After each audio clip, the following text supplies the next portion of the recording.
அறிகிறேனே, அப்போ நான் அறிய மாட்டேன்னு எப்படி சொல்லுவீங்க என்று நமக்கு இங்க தெரியுது இல்லையா? இப்போ இந்த அற்புதமான குறள் ஒரு மிக மிக முக்கியமான கருத்தை நமக்கு விளக்க இருக்கிறது. அது யாரை பற்றி? என்னை பற்றி. மறந்துறாதீங்க. இது எல்லாமே இந்த அதிகாரம் முழுக்க 10 பாடல்களும் என்னை பற்றி. அதனால நம்ம கொஞ்சம் அடிஷனலா ஒரு அட்டென்ஷன் பே பண்ணுவோம் இல்லையா? என்று கூறி இப்பொழுது குறட்பாவிற்குள் செல்கிறோம். சத்து அசத்தை சாராது. சத்து அசத்தை சாராது. அசத்து அறியாது. அங்கண் இவை உய்த்தல் உயிர் சத்து அசத்து ஆம். இதாங்க பாட்டு. சத்து அசத்தை சாராது. அசத்து அறியாது. அங்கண் இவை உய்த்தல் உயிர் சத்து அசத்து ஆம். இவ்வளவுதான் இந்த பாட்டு. சத்து அசத்து. இப்போ இங்க இந்த பாடல்ல நமக்கு 2 சொற்கள் நம்ம வந்து டிஃபைன் பண்ண வேண்டியிருக்கு. சத்து அசத்து. இத பத்தி நம்ம நிறைய முறை இந்த வார்த்தைகள் கேள்விப்பட்டிருக்கிறோம். ஆனா we will have to define each and every word இல்லையா? ஒரு டெஃபினிஷன் வேணும். அப்போ சைவ சித்தாந்தத்தின்படி சத்து என்றால் என்ன? அசத்து என்றால் என்ன? இது நாம விளங்கிக் கொள்ள வேண்டுவது. இதெல்லாம் ரொம்ப விளக்கமா சொல்ல வேண்டிய இடங்கள் தான்.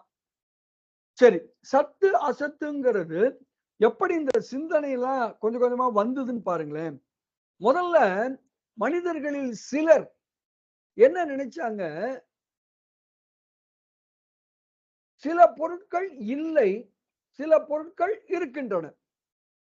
அப்போ இல்லாத பொருளை அசத்து என்றும் இருக்கின்ற பொருளை சத்து என்றும் சொல்லலாமே. இப்படி சிலர் நினைக்கிறார்கள். அப்போ அவர்கள் என்ன ஒரு டெபினிஷன் கொடுத்தாங்க? உள்பொருள் சத்து, இல் பொருள் அசத்து. இல் பொருள்னா இல்லாத பொருள்.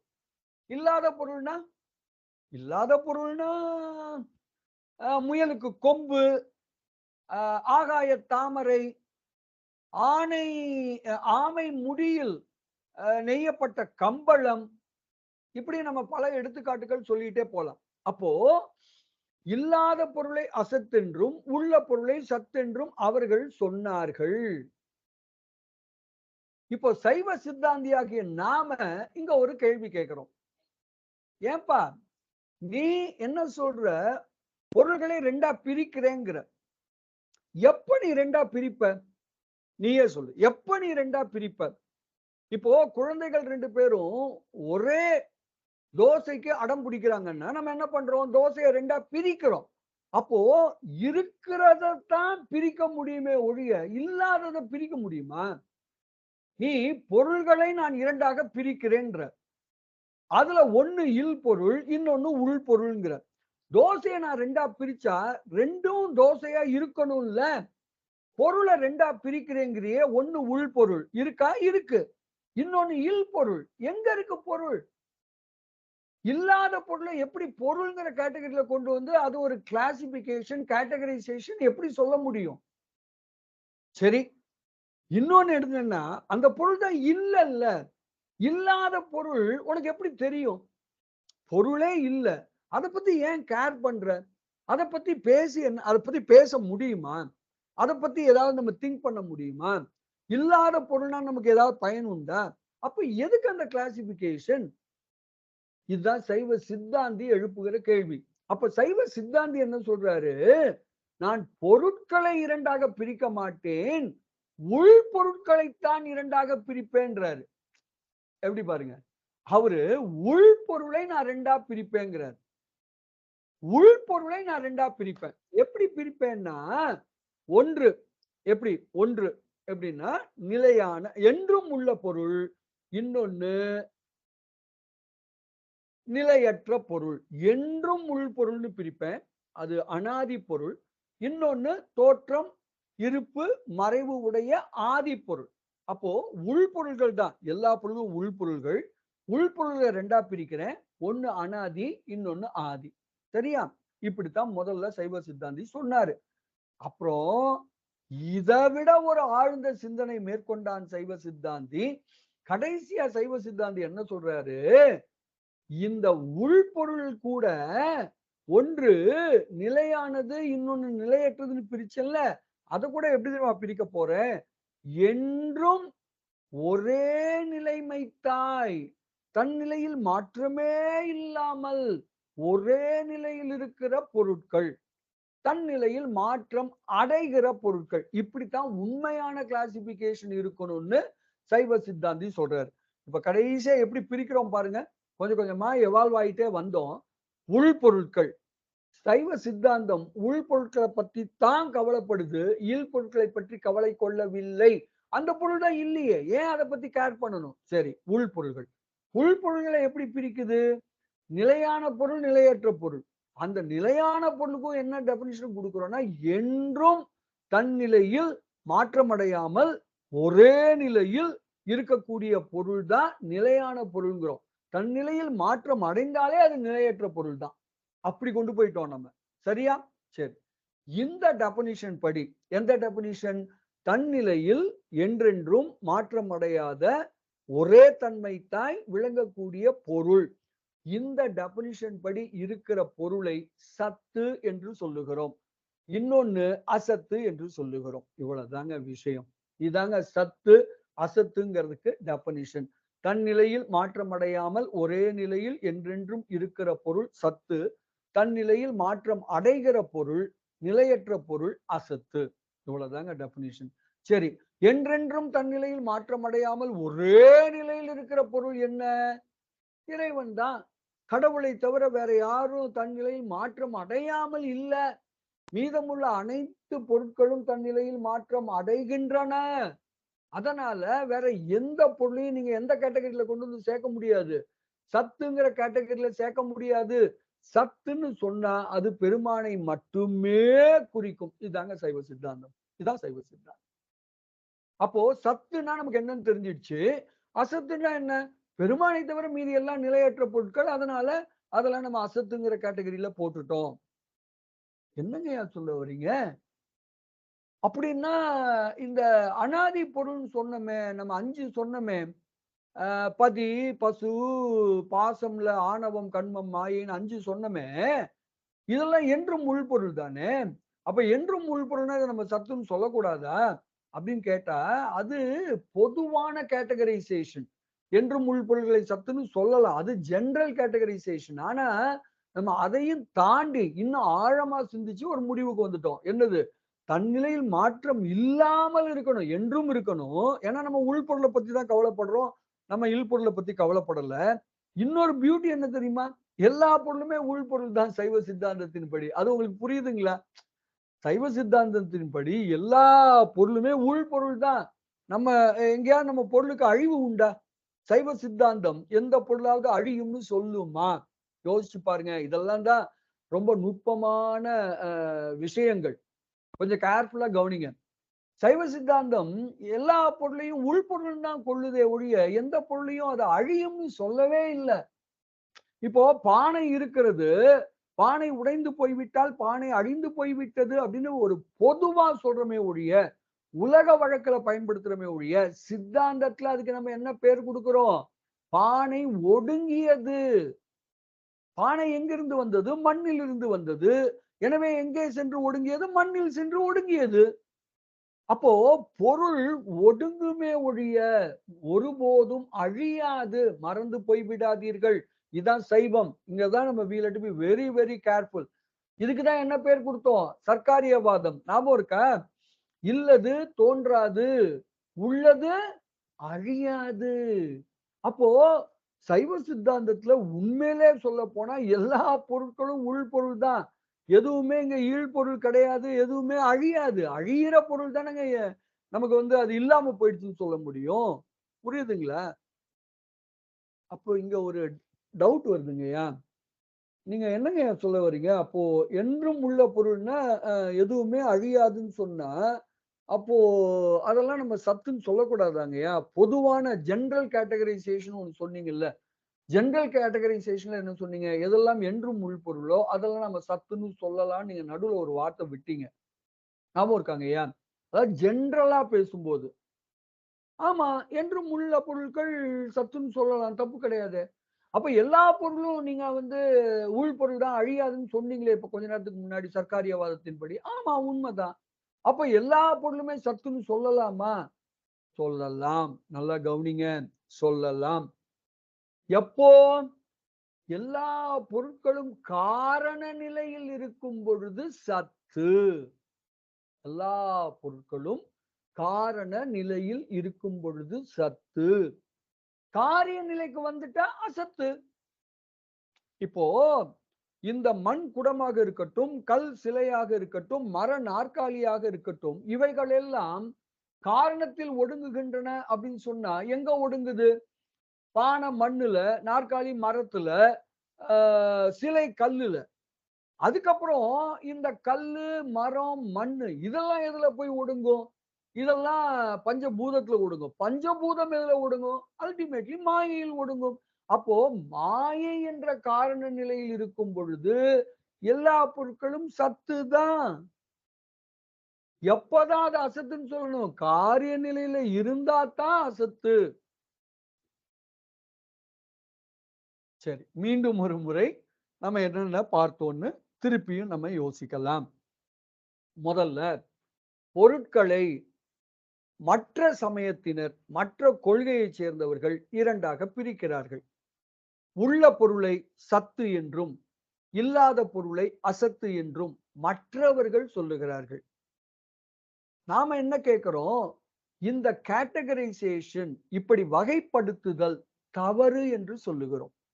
ஏன்? இல்லாத பொருள் என்றும் இல்லைதானே. அந்த பொருளை பற்றி சிந்திப்பதற்கோ பேசுவதற்கோ ஒன்றும் இல்லை. அதனால உங்கள மாதிரி நான் என்ன பண்ண மாட்டேன்? பொருட்களை இரண்டாக வகைப்படுத்த மாட்டேன். யாரு? சைவ சித்தாந்தியாக நாம். நாம எப்படி பிரிக்கிறோம்? நாம எப்படி பிரிக்கிறோம்னா, சைவ சித்தாந்தத்தின்படி உள் பொருளை தான் பிரிக்க போறேன். நீங்க பொருளை ரெண்டா பிரிச்சீங்க. நான் உள் பொருளை பிரிக்க போறேன். உள் பொருளை ரெண்டா பிரிச்சா எப்படி பிரிப்பேன்? உள்பொருளை பிரிச்சா நிலையானது, நிலையற்றது அப்படின்னு பிரிப்பேன். நிலையானதுன்னா என்னன்னு உங்களுக்கு புரியுதுங்களா? நிலையானதுன்னா என்றும் உள்ளது. நிலையற்றதுன்னா தோன்றி நின்று அழியக்கூடியது.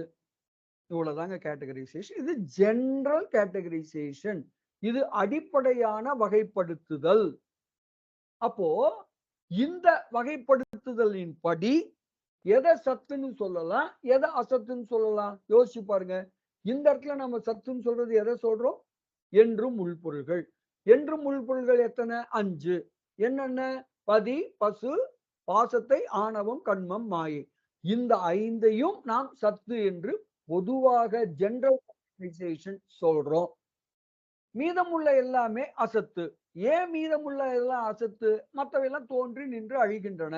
எடுத்துக்காட்டு மண்பானை, கல் சிலை, மர நாற்காலி போன்றவை. மீதி எல்லாமே நீங்க என்ன சொன்னாலும் ஃபேனு, லேப்டாப்பு எல்லாமே எல்லாமே அசத்து. இது வரைக்கும் நமக்கு பிரச்சனை இல்லைல்ல. இங்கதான் நமக்கு ஐயப்பாடு வந்தது. இந்த மாதிரி ஜென்ரலா நம்ம பிரிக்கும் போது நமக்கு ஒரு ஐயப்பாடு. என்ன ஐயப்பாடு? ஐயா, சர்க்காரியவாதத்தின்படி எல்லா பொருளும் உள்பொருள் தானுங்கய்யா. ஏன்னா உள்பொருள் அழியாது தானே. நீங்க தானே சொல்லியிருக்கீங்க, இல்லது தோன்றாது, உள்ளது அழியாது, உள்ளதே சிறக்கும். இதுதான் சர்க்காரியவாதம். நீங்க தான் சொல்லியிருக்கீங்க. அப்போ உள்பொருள் அழியாதுன்னா நான் அசத்து கேட்டகரியில ஒன்னையும் சேர்க்க முடியாதே. நான் எல்லாத்தையும் சத்து கேட்டகரியில தானே சேர்க்கணும். இப்ப எப்படி நீங்க வந்து இதை ரெண்டா பிரிக்க முடியும்? இது சர்க்காரியவாதத்துக்கு கொஞ்சம் முரண்படுதே. கேட்கலாம், கேட்கலாம். இதுக்குதான் இப்ப பதில் சொல்லி முடிச்சேன். என்னன்னா, எல்லா பொருள்களும் இருக்கின்றன, அழிவதில்லை. எப்பொழுது? காரண நிலையில். ஆனால் காரிய நிலையில் அதுக்கு என்ன உண்டு? அதுக்கு அழிவு உண்டு. அழிவுன்னா என்ன? ஒடுக்கம் உண்டு. அப்போ நீங்க ஒருவேளை எல்லா பொருளையும் சத்துன்னு சொல்ல ஆசைப்பட்டீங்கன்னா சொல்லலாம். ஆனா உணர்ந்து சொல்லுங்கள். நான் காரண நிலையிலே சொல்லுகிறேன் என்று உணர்ந்து சொல்லுங்கள். அதான் இங்க ரொம்ப முக்கியம். சரியா? சரி. இப்போ இந்த சர்க்காரியவாதம் முரண்படலைங்கிறதையும் இங்க விளக்கியாச்சு.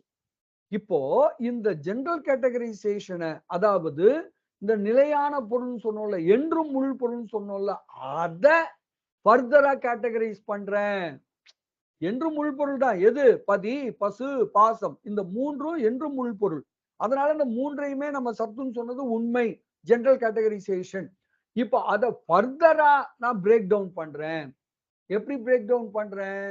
எப்படின்னா, என்றும் உள்பொருள் தான். அதுல எது என்றும் தன்னிலையில் மாறாமல் ஒரே நிலையில் இருக்கிறது, அதுதாங்க. அதைத்தான் உண்மையிலே சத்து என்று சொல்லுகிறோம். தன்னிலையில் மாறாமல் இருக்கிற பொருள் சத்து, தன்னிலையில் மாறும் பொருள் அசத்து. அப்போ இந்த 5 பதி, பசு, ஆணவம், கண்மம், மாயை, இந்த 5ல தன்னிலையில் மாற்றமே இல்லாமல் இருக்கிற பொருள் எது? அது பதி, கடவுள். அப்போ கடவுள் மட்டும்தான் உண்மையில் சத்து என்ற கேட்டகரிக்கு வராரு. மீதமுள்ள எல்லாமே அசத்து கேட்டகரிக்கு தான் போகுது. அப்போ ரொம்ப ஸ்பெசிபிக்கா, ரொம்ப நுட்பமா நம்ம பதில் கொடுக்கணும்னா, சத்து என்றால் கடவுள், அசத்து என்றால் மீதமுள்ள அனைத்தும். சத்து என்றால் தன்னிலையில் மாற்றம் இல்லாமல் ஒரே நிலையில் இருப்பது, அசத்து தன்னிலையில் மாற்றம் அடைவது. இவ்வளவுதாங்க, சிம்பிளா இவ்வளவுதாங்க சொல்லணும். இவ்வளவுதான். இப்போ நமக்கு ஓரளவு புரியுதுங்களா? என்ன நடக்குதுன்னு உங்களுக்கு புரியுதுங்களா? இப்போ இங்க ஒரு ஐயப்பாடு வரலாம். சரிங்க ஐயா, கடவுள் தன் நிலையில மாற்றம் இல்லாதவர்ங்கிறீங்க. ஏன்னா அடிக்கடி நீங்க வகுப்புல என்ன பண்ணிட்டே வரீங்க, நாங்களும் கவனிச்சுட்டு தான் வரோம். பதி ஒரு பொழுதும் விகாரம் அடைய மாட்டான், பதி ஒரு பொழுதும் விகாரம் அடைய மாட்டான்னு ஒரு கருத்தை சொல்லிட்டே வரீங்க. அவன் சலிப்படைவதில்லை, அவன் டயர்ட் ஆறதில்ல, களைப்படைவதில்லை, சோர்வடைவதில்லை, தன் நிலையில் அவன் மாறுவதில்லை, இப்படிலாம் சொல்லிக்கிட்டே வரீங்க. அதனால பதி தன் நிலையில் மாற்றம் அடையாமல் ஒரே நிலையில் இருக்கிறான்ங்கிறத ஏத்துக்கிறோம். அது நாங்க ஏத்துக்கிறோம். ஆனா உயிரு, நானு, என்ன கொண்டு போய் அசத்து கேட்டகரியில போட்டீங்க. இவ்வளவு நாள் நல்ல புள்ள மாதிரி என்ன சொல்லிட்டு இருந்தீங்க? நானும் சித்து பொருள், கடவுளும் சித்து பொருள், நாங்க 2 பேரும் இனத்தால ஒண்ணு, இனத்தால ஒண்ணுன்னு சொல்லிட்டு, இப்ப திடீர்னு என்ன பண்ணிட்டீங்க? No no no no no no. சத்துங்கிற கேட்டகரி கடவுளுக்கு மட்டும்தான் பொருந்தும். அது உனக்கு இல்லன்னு என்ன தூக்கி கொண்டு போய் அசத்து கேட்டகரியில போடுறீங்களே, இது சரியாங்கய்யா? இது நியாயமா? இந்த ஐயப்பாடு இங்க நமக்கு எழும். அப்போ இதுக்கு என்ன பதில்? என்ன கொண்டு போய் ஏன் அசத்து கேட்டகரியில போட்டீங்க? ரொம்ப சிம்பிள். என்னன்னா, நான் யார்? சிம்பிள். என்ன கொண்டு போய் அசத்துல போட்டேன்னு வருத்தப்படுறீங்களே, நான் யார்? நான் என்பது அறியும் திறன் உடைய ஒரு பொருள். என்னுடைய அறிவு, அறிவு தானே நானு. அப்போ என்னுடைய அறிவு, அறியும் திறன் மாறாது. அறிவு மாறுதா இல்லையா? அறிவு விளக்கம் அடையுதா இல்லையா? இதான் கேள்வி. அப்போ யோசிச்சு பாருங்க. அனாதி கேவலத்தில் எதையுமே அறிய முடியாமல் கிடந்தேன். சகல நிலையில், அதாவது இப்போ பிறவி நிலையில் இந்த உலகத்தை அறிந்து வருகிறேன். சுத்த நிலையில் என்னுடைய அறிவு முழுவதும் விளங்கி வியாபகத்தன்மை பெற்று நாம எந்த நிலைக்கு போயிட்டேன்? அனைத்தையும் அறிகிற நிலைக்கு போயிட்டேன். சரியா? அப்போ என்னுடைய அறிவு நிலையில் மாற்றம் இருக்கா இல்லையா? இருக்குல்ல. அனாதி கேவலத்துல ஆணவத்தோட அன்னைக்கு கிடந்தனே, அப்ப எதையும் அறிய முடியாம தானே கிடந்தேன். அன்னைக்கு இருந்த நிலைக்கு இப்ப இருக்கிற நிலை கொஞ்சம் மேம்பட்ட நிலையா இல்லையா? ஆமா, இப்போ நான் பல விஷயங்களை அறிய முடியுதே. எனக்கு ஒரு மேம்பட்ட நிலை தான். யோசிச்சு பாருங்க. இன்னும் சுத்த நிலைக்கு போயிட்டா முழுவதும் அறிவு விளங்கி இல்லையா, 100க்கு 100 அறிவு விளங்குகிற நிலை, வியாபகத்தன்மையை உணரக்கூடிய நிலை உண்டா? அப்போ உயிர் என்ன ஆகுது? படிப்படியா மேல மேல போய் அல்டிமேட் ரீச் பண்ணுதா இல்லையா? அப்போ உயிர் தன் நிலையில் மாற்றம் அடைகிறது என்றால் அதை எப்படிங்க சத்து கேட்டகரியில சேர்க்க முடியும்? ஏன்னா சத்துக்கு நம்ம என்ன டெபினிஷன் கொடுத்துட்டோம்? தன் நிலையில் மாற்றம் அடையாமல் ஒரே தன்மையதாய் நிற்கக்கூடிய பொருள் எதுவோ அதுவே சத்து. இந்த டெபினிஷனை கொடுத்துட்டு தன்னிலையில் மாற்றம் அடைகிற உயிரை கொண்டு போய் நான் எப்படிங்க சத்து கேட்டகரியில வைக்க முடியும்? புரியுதுங்களா? அதனால தான் உயிராகிய என்ன கொண்டு போய் எங்க போட்டாங்க? அசத்துல போட்டாங்க. உண்மையிலே அசத்தா? அது தெரியாது. உண்மையிலே நான் அசத்து தானா? அதான் நான் சத்து இல்லன்னு தெரிஞ்சு போச்சு. அதனால என்ன உண்மையிலே தூக்கி அசத்துல போட்டாங்களா? பார்க்கலாம். பார்க்கலாம், பார்க்கலாம். உண்மையிலே நான் அசத்து தானா? பார்க்கலாம். இதுக்கிடையில இந்த ஆணவம், கண்மம், மாயை அதெல்லாம் எந்த கேட்டகரி? அது நமக்கு நல்லா தெரியுது. ஆணவத்தினுடைய வலி, ஆரம்பத்துல வலின்னா வலிமை. அனாதி கேவலத்துல அது எப்படி இருந்தது? என்னுடைய அறிவை முழுவதும் மறைக்க முடிஞ்சது இல்ல, அதோட ஆற்றலை கொன்று முழுவதும் மறைச்சது இல்ல இல்லையா? ஆவாரக சக்தின்னு சொன்னோம்ல.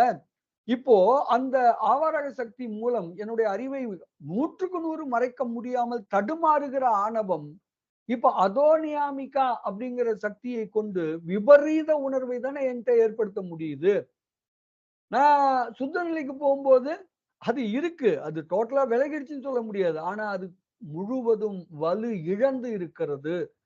அப்போ அடியேனை பொறுத்தவரையிலும் அதுவும் என்ன ஆயிட்டே இருக்கு, தன்னிலையில் மாற்றம் அடைந்து கொண்டே இருக்கிறது.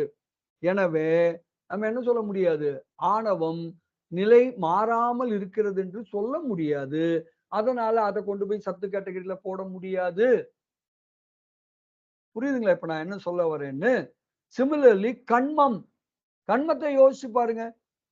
கண்மமும் தன் அடையுதா இல்லையா? மாற்றம் அடையுது.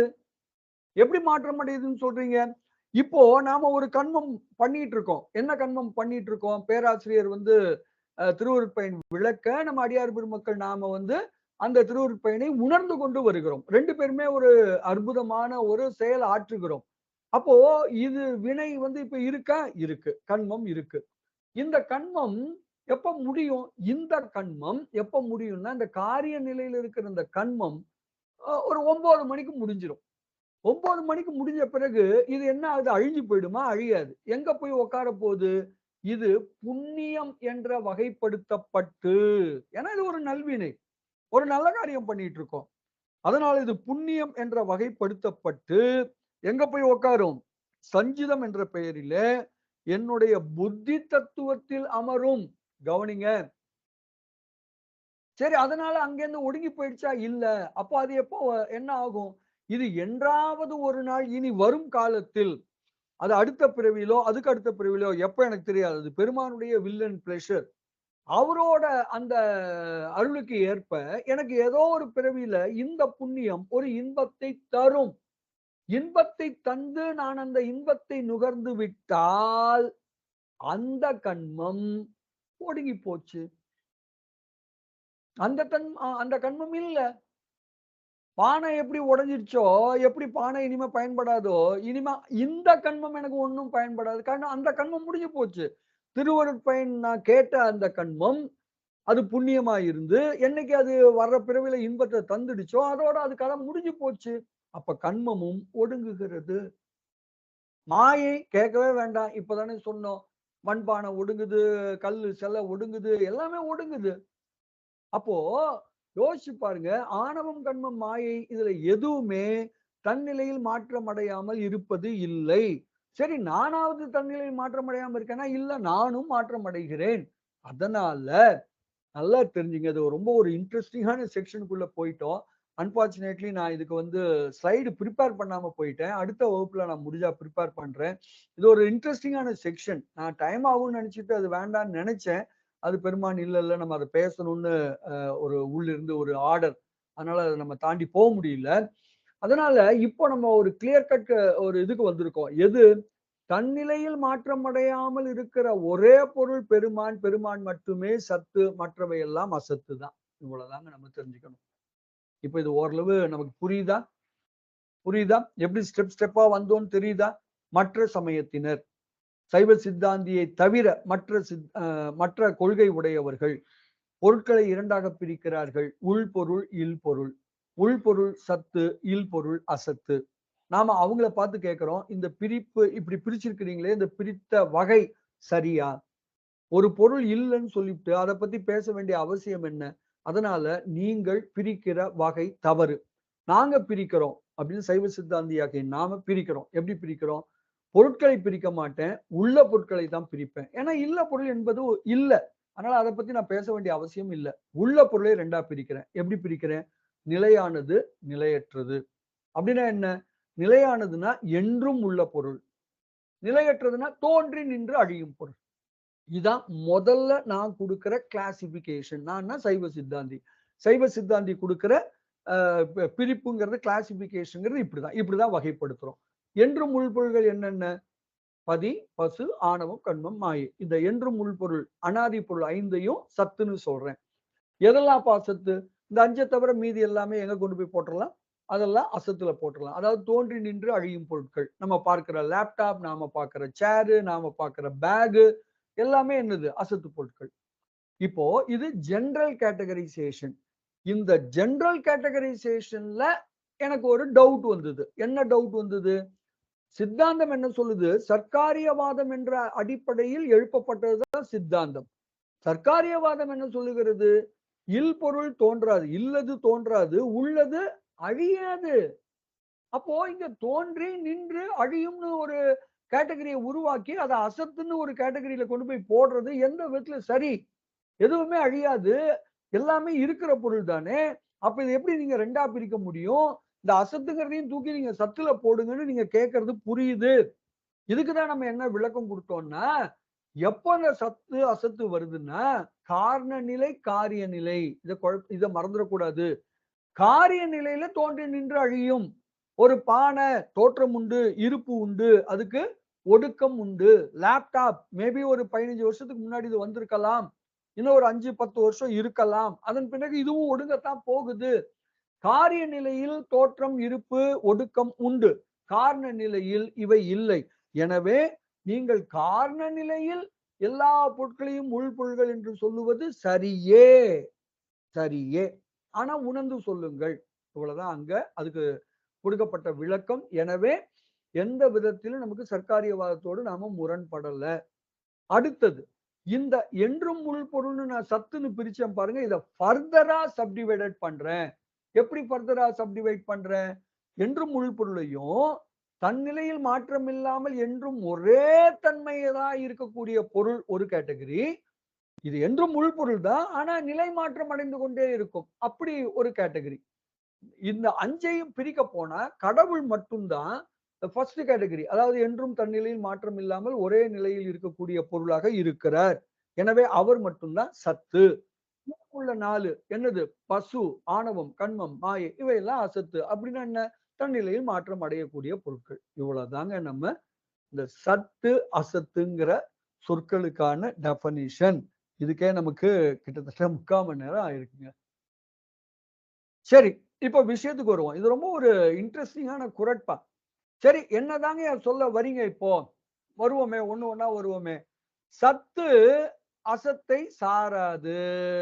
இப்போ இந்த பாட்டை நாம எப்படி புரிஞ்சுக்கணும்? இது சத்து அசத்துக்கு கொடுத்த டெபனிஷன். இது ஒரு பக்கம் இருக்கட்டும். நாம பொதுவா புரிஞ்சுக்கிறதுக்கு இத வேற மாதிரி நம்ம அப்ரோச் பண்ணலாம். இது உண்மையில சொல்ல போனா சிவஞான போதத்தினுடைய 7வது நூற்பாவே